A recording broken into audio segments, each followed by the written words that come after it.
Bien-aimés dans le Seigneur, Shalom.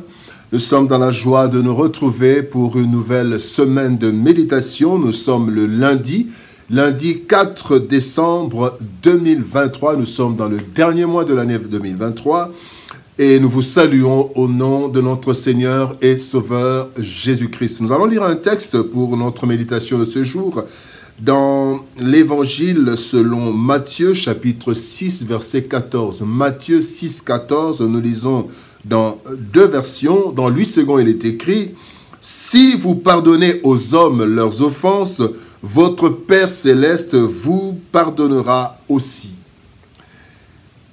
Parole de vie 2017 nous dit « En effet, si vous pardonnez leurs fautes aux autres, votre Père qui est dans les cieux vous pardonnera aussi. » Pardonner pour être pardonné. Pardonner pour être pardonné, tel est le thème de notre méditation de ce lundi 4 décembre 2023. Bien-aimés dans le Seigneur, pardonner est l'un des actes les plus difficiles à accomplir sincèrement et intégralement. En effet, la nature humaine retient le mal subi plus que le bien reçu. De ce fait alors, notre comportement à l'égard de ceux qui nous font du mal est marqué et notre mémoire emmagasine cela parfois à vie.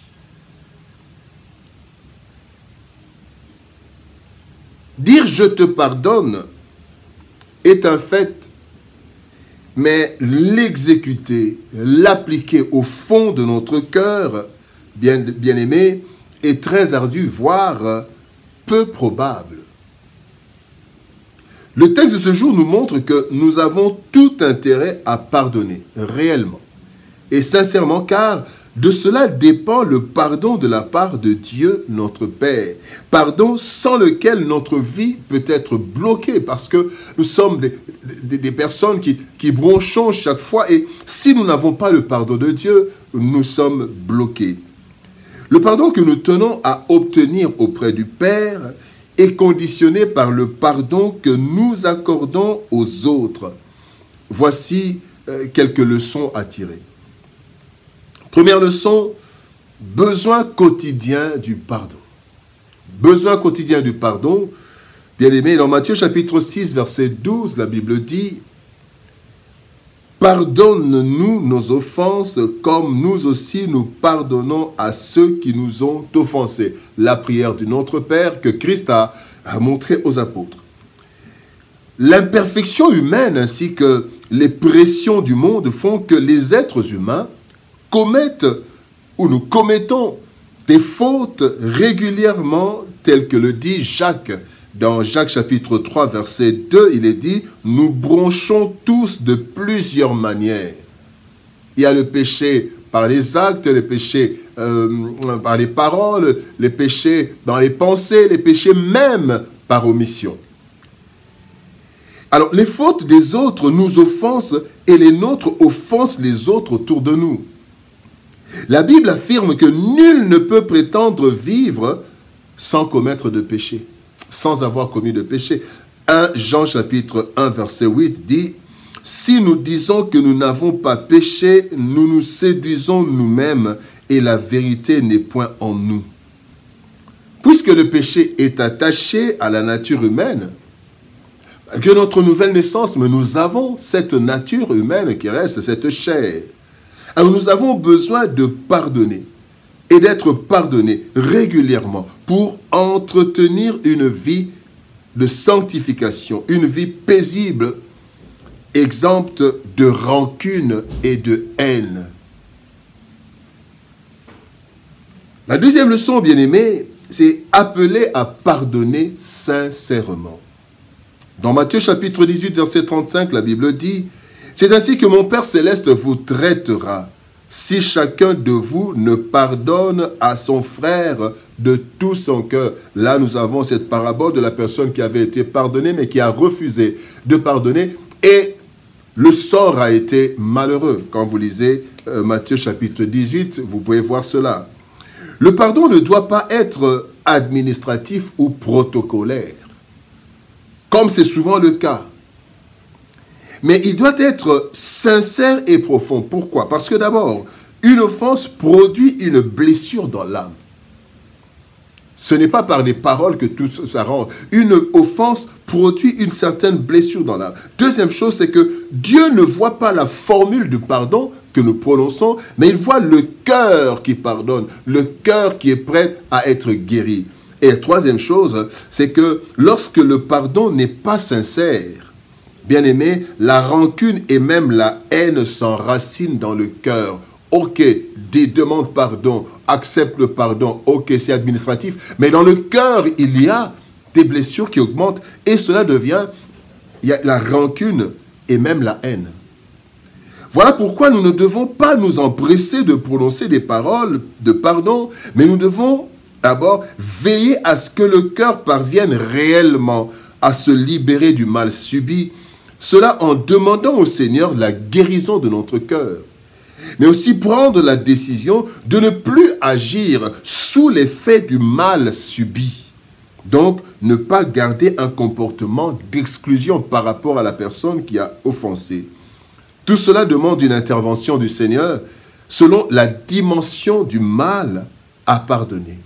On ne pardonne pas de la même façon toutes les offenses, mais nous devons pardonner. Troisième leçon, pardonner à l'exemple du Christ. Dans Luc chapitre 23, verset 24, la Bible 34, Luc 23, 34, il dit, Jésus dit, « Père, pardonne-leur, car ils ne savent pas ce qu'ils font. » Ils se partagèrent ses vêtements et en tirant au sort.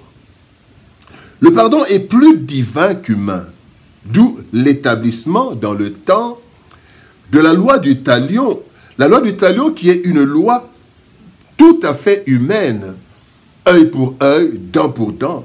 Notre modèle étant Christ, bien-aimé, notre façon de pardonner devrait s'inspirer aussi de son modèle. En ces points, 4 points. D'abord, nous devons considérer que celui qui nous a offensés ne mesurait pas toutes les conséquences de son mal dans notre vie. Deuxième chose, nous devons placer l'amour au-dessus des offenses. Quand vous lisez 1 Corinthiens chapitre 13, il est dit l'amour excuse tout. Et nous devons placer cet amour au-dessus de tout. Troisième chose, nous devons considérer que pardonner est la volonté de Dieu à notre égard. Dieu nous demande de pardonner.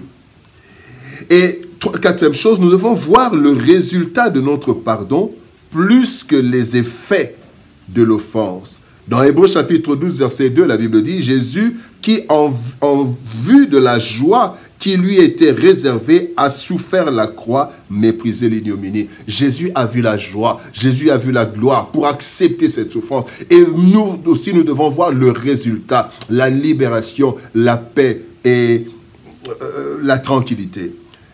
La disposition à pardonner doit précéder les offenses et ainsi être toujours prêt à pardonner par la puissance du Saint-Esprit. Pardonner pour être pardonné. Bien-aimés, nous avons été pardonnés et il n'y a aucune condamnation pour ceux qui sont en Christ. C'est cela qui nous ouvre la porte du royaume. Cependant, sur la terre, nous avons encore besoin du pardon divin pour une vie de paix et de prospérité à tous égards. Et pour obtenir ce pardon nécessaire pour notre vie temporelle, eh bien, le pardon que nous offrons aux autres, que nous accordons aux autres, est la condition pour que nous soyons pardonnés.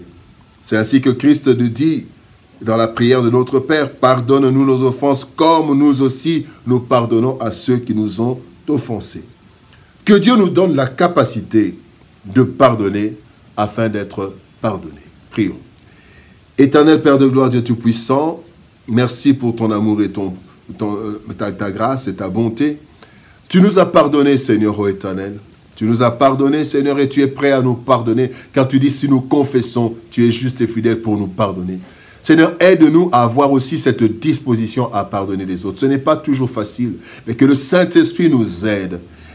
Je te prie pour mon frère, ma soeur, qui a un problème dans son cœur, qui refuse de pardonner telle ou telle personne. Seigneur, aide mon frère, aide ma soeur, que le Saint-Esprit répande en lui l'amour suffisant pour pardonner quelle que soit la faute. Aide-nous, Seigneur. Ce n'est pas facile, mais c'est ce que tu nous demandes. Et ce que tu nous demandes, nous devons l'accomplir.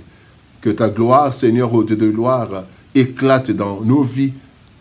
Aide-nous à pardonner afin que nous soyons pardonnés par toi. Au nom de Jésus-Christ, notre Seigneur et Sauveur, nous avons ainsi prié. Amen. Bien-aimés dans le Seigneur, que Dieu nous bénisse. Shalom, au revoir. Bon début de semaine. Et par la grâce de Dieu, nous nous retrouvons demain. Shalom, au revoir et à demain.